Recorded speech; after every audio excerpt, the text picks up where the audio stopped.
Hello chess friends, this is the lecture number 1 of my course. We will see the 3 classical games in the French defense.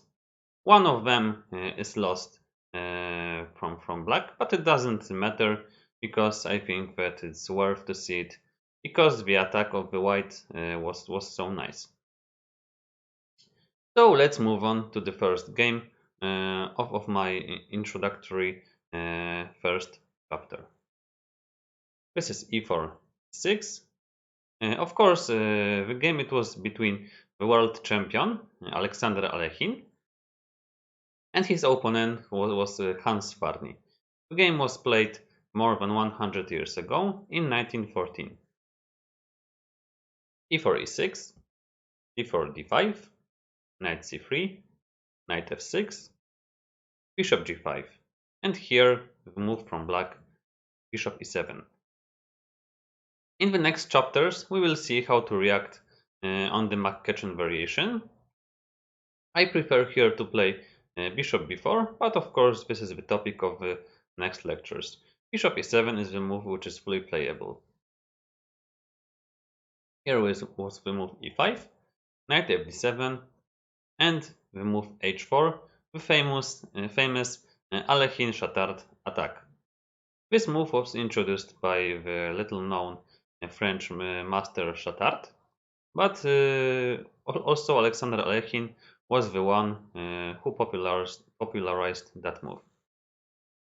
Here, black decided to take the present, the gift on g5. Let's have a quick look at some other alternatives. One of them is, for example, a6, after which white is playing queen g4 with some pressure on the king side. Some other move is, for example, c5.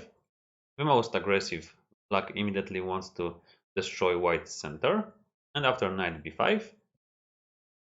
Here there are different alternatives. For example, f6, bishop d3. Very interesting position has already arisen. a6, queen h5 with some attack for white. But okay, let's go back to the game. In the game, it was of course bishop g5, hg5, queen g5, knight h3, immediately attacking the black's queen. Here, with queen h6, then after knight b5, white obtains some strong initiative. So Farny reacted well with queen e7, knight f4, just going with the knight to the center and starting some attack against our king. Here black played a little bit too passive for me. Probably queen c6 is the best move here. After queen g4, g6, everything is holding. Castling, knight b6, bishop b5, bishop d7. This is quite a typical position from the Alechin-Chattard attack. Of course, white has some pressure and he will exert it along the h file. But of course, we are still a pawn up, and black still has some nice chances.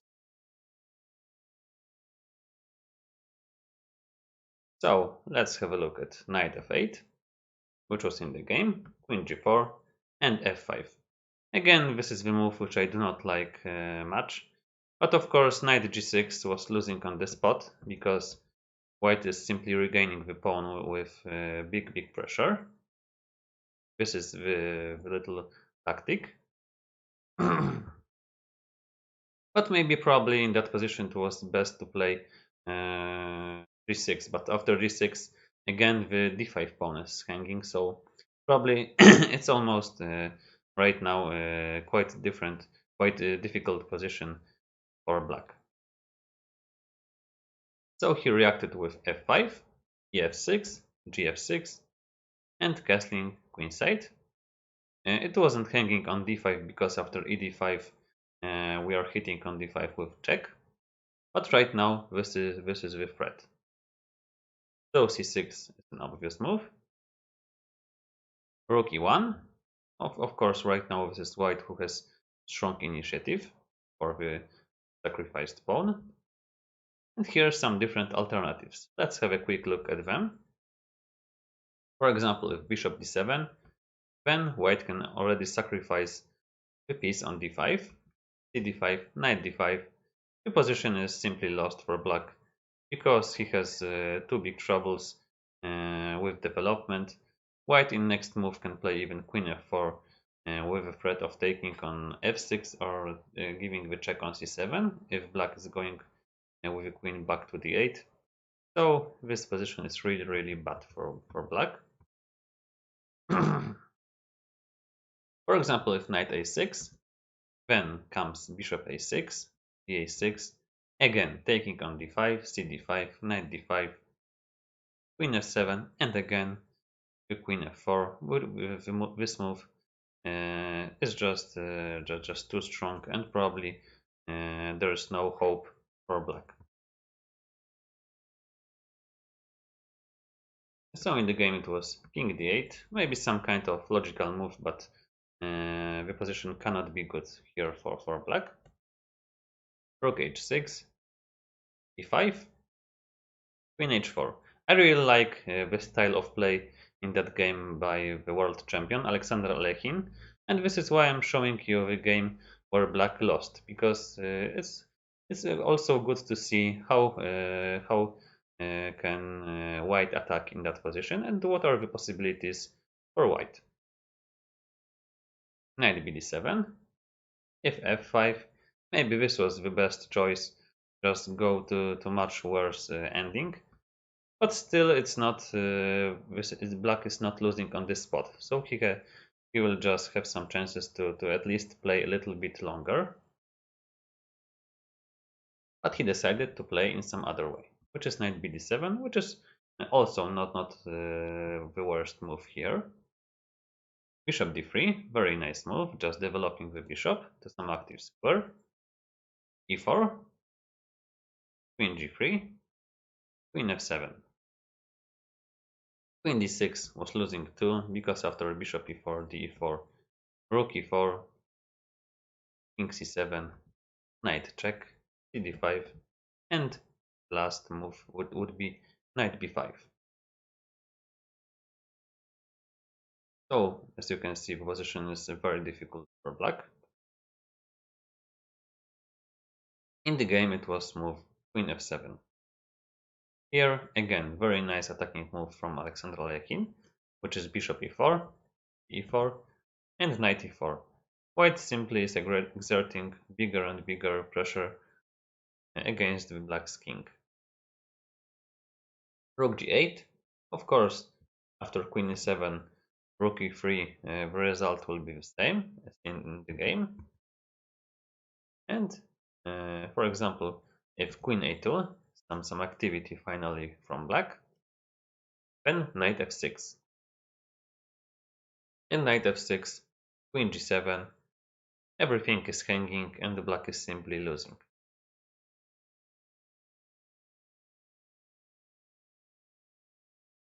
So in the game, Hans Sparring decided to play rook g8 and some nice lift of the queen, queen a3.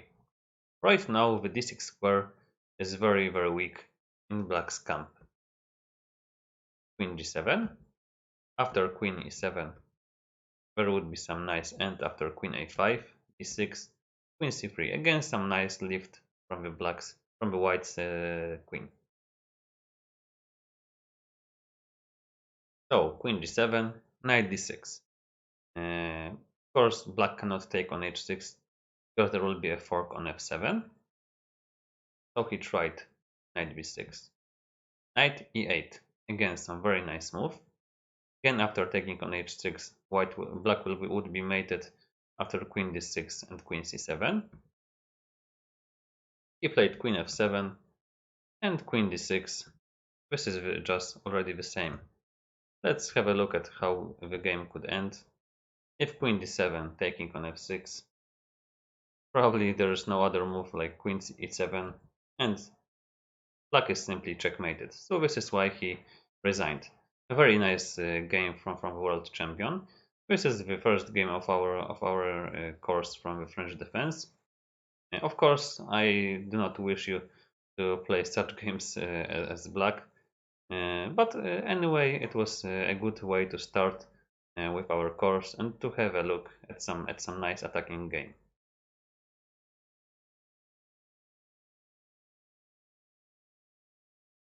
Next game will be between Samuel Reszewski. He was born in Poland, but he went to USA with his parents when he was a kid. And his opponent is Rafael Vaganian, very strong grandmaster. He is very well known for his French defense, but he is playing French defense for a long time. Of course, e4 e6, d4 d5, knight d2, knight f6. In our course, I would recommend some other line, but this is of course one of the main lines. Knight fd7, f4, d5, d3, knight c6, knight df3, queen a5. Right now, black is threatening with cd4, after which white would just have to get back the pawn with the knight, not with the pawn. So king f2. This is one of the lines which is playable for both sides. Bishop e7, bishop d3, queen b6, knight e2, and f6. Just destroying the white center, or at least trying to destroy it. ef6, bishop f6. Here it was better to take with the knight, and after rook f1, bishop d7, the position would be equal. But thanks, Vaganian can be glad that he played a little bit weaker move, because if he took with the knight, probably we wouldn't see one of the best attacks in the history of chess. So he took with the bishop, knight g3. Here it is white who is playing inaccurate. He had to play queen b3 after castling, queen b6, a b6, h3. This is the structure in which white is slightly better because he has some nice control of the e5 square and he has a better pawn structure. So in that endgame, he would have higher chances to win the game. But thankfully, he decided to play king g3. Some march of a king, but he wanted to find some shelter. cd4, cd4, castling. And here he played really bad move, after which black is ready to start his fantastic tactic. Of course, it was essential to play h3 just to have go back with the king to h2. After g6, rook f1, bishop g7, king h2, knight f6. The position would be about equal. So here, after rook e1, it is the time to start one of the best tactics in the history of chess, which is e5. I really like that game because the style of play from Vaganian is so energetic, so nice, and so just so brilliant to watch. Fe5. Still, white could play knight c3. After ef4, bishop f4, bishop d4, taking, and after some simplifies, black is slightly better, but of course white is still not losing. Of course, black cannot touch the knight on d5, because after rook and taking on h7, he would just lose. But Reszewski decided to play in some other style. He just wanted to take the pawn and see what can happen. And this is what happened. Knight de5, de5, and brilliant move, absolutely fantastic, bishop h4. This is a really stunning move. Of course, after taking with a knight, white would be checkmated on f2. So he needs to take with the king. And again, brilliant tactic, rook f3. Really nice attack from black. Really brilliant. I like that game a lot. Rook f1. Of course, after gf3, queen f2, white would be checkmated. queen b4, bishop f4, and the lift of the queen, queen e7, bishop g5, and queen e6. Of course, if white will take the rook with his rook on f3, he will be checkmated on g4, and after g3, he would be checkmated on h3. Of course, black is threatening with rook h3 with mate in 2 moves. Bishop f5, white is trying to do something, rook f5. Knight f4, here as you can see, it's material balanced, but white's king on h4 is standing too bad. Queen g4, just to protect the bishop on g5. Rook f7, simply going back with the rook. Queen h5, knight e7. Of course, the position is already completely lost, but Rashevsky is trying to do something. g4, knight g6, check. Of course, white cannot take on g6 because he would be checkmated on h2. King g3, bishop d7, rook a1, queen d6, bishop h6. Of course, cannot be a move. And after rook af8, the pin on f4 is just deciding. So this here Rashevsky just resigned. I think this is a very brilliant game. I love to watch that game from time to time because the energy of Vaganyan in that game is so nice to watch. So I wish you, of course, just to win the games like that. With black, of course. Next game will be between Garry Kasparov and Rajabov Temur. Of course, I don't need to say who is Garry Kasparov, everyone knows him. And he was playing with young at the time Temur Rajabov. I can remember that game was a really big surprise. Everyone was talking about that win from Temur Rajabov because Garry Kasparov is not the guy who is losing too often, and especially with white. It's always a big surprise when he is losing a game, especially with white. The game was played in 2003 in Linares. It's a top, at that time it was a top tournament, one of the best in the world. e4, 6, d4, d5, knight c3, knight 6, Verstein's variation, e5, knight fd7, f4, c5, knight f3, 6, bishop e3, a6. We will see some more deeply that move in the next chapters because this is the system I advocate. Queen d2, 5, a3, and queen b6. All of the moves from black are logical. He is just trying to get some play on the queen side, and if there will be any occasion, even the start against the white center.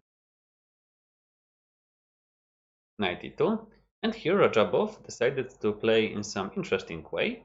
He decided to play c4, just close the center. It can be a little bit risky strategy. Maybe the best way to start is to play b4 or bishop b7 or even to take on d4.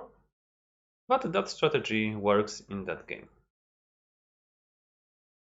d4, and here two different moves. For example, if black wants to start immediate attack with b4, then bishop g2. For white it's better just to wait, not to play on the wing where he is weaker. ba3, ba3, rook b8, and castling. The position is very balanced, very sharp. It can become at any moment. Both sides his chances. So it's difficult to evaluate. It's probably the dynamic balance. So here the move h5. gh5, it was possible to play g5, just close a little bit the position, g6, bishop g2, a5. The position is about equal. But Garry Kasparov, of course, doesn't want to close the position. He just wants to play for the win. Gh5, rook h5, knight g3, going back with the rook to h8, and f5. Of course, Garry Kasparov doesn't want to wait, and he starts the immediate attack. Here, again, it was possible for black to play b4. After f6, f6, he can right now take the pawn on b4, bishop b4, and c3. The position is about equal. Maybe white is slightly better, but of course black has his big chances to obtain some edge. But Rajabov reacted in a good way too, which is ef5, knight f5, and an interesting move, which is knight f6. Here in that game, it's not a typical French bishop, which is passive. Here, the bishop is quite active. Some different alternatives. For example, if white wants to take on f6, then bishop f5, fg7, bishop g7, rook g1, and bishop f6. The position is balanced. So this was one of the possibilities. The most obvious, of course. Another one is just to take on g7, bishop g7, rook g2, bishop g2, and bishop g4.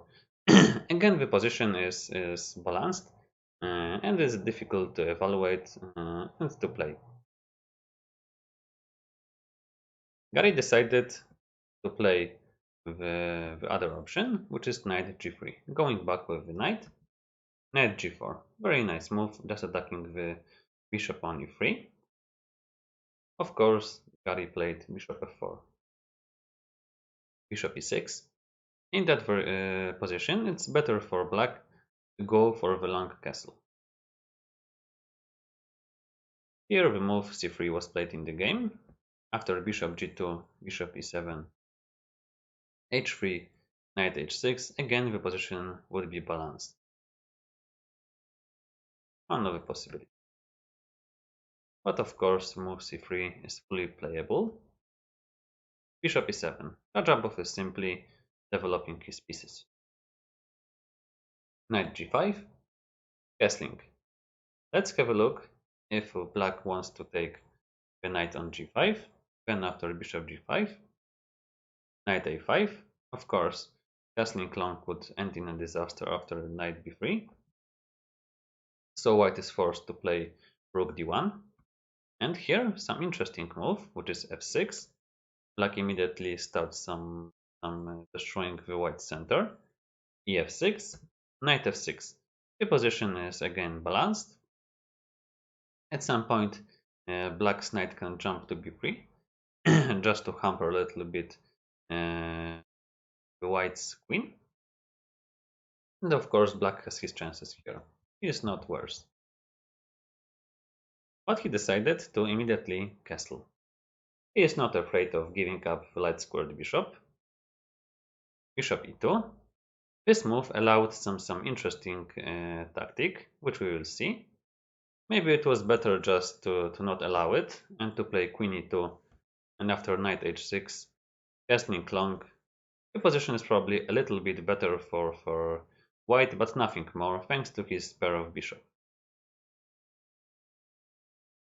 So bishop e2, and here Rajabov played really brave. It was possible, for example, to take on h2. Maybe better is to try to take with the rook. After rook h2, knight h2, castling knight a5, and after queen e3, the pawn structure of white is really better, and despite his pawn down, he has some initiative and some edge. So I think that Rajabov played here the best move, the best way just to try something, and this is move knight ge5. Let's have a look at some alternatives, especially what will happen if white is taking on e5. For example, d5. This is not the good way to start, because after d4, cd4, rook d4, black obtained just is obtaining some tremendous initiative. After queen c1, knight a5, everything is just collapsing.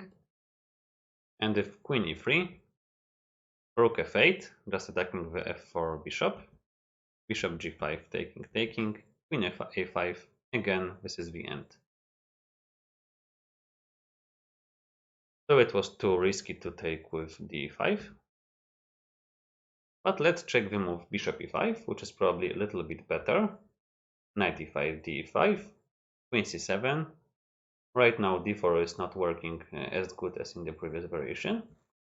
Castling, queen e5, and king b1.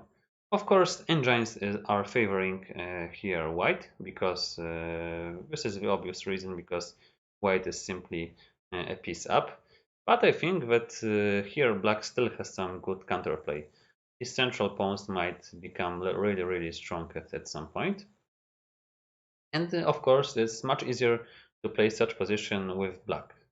White lacks some concrete plan. He can just defend at that moment.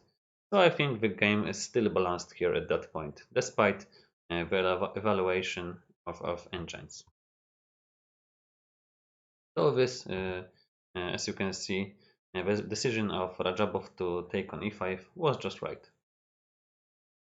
Queen e3, knight d7. Of course, queen e6, this was the aim of the previous move. Bishop h4, the right decision. And here, if white wants to take pawn, rook d8, king d1, knight f6, queen f3. Again, engines are favoring white, but Kasparov would have to play a couple of good moves just to be better in that position. So I think it would be still a lot of play, and it would not be easy for the world champion to achieve the win.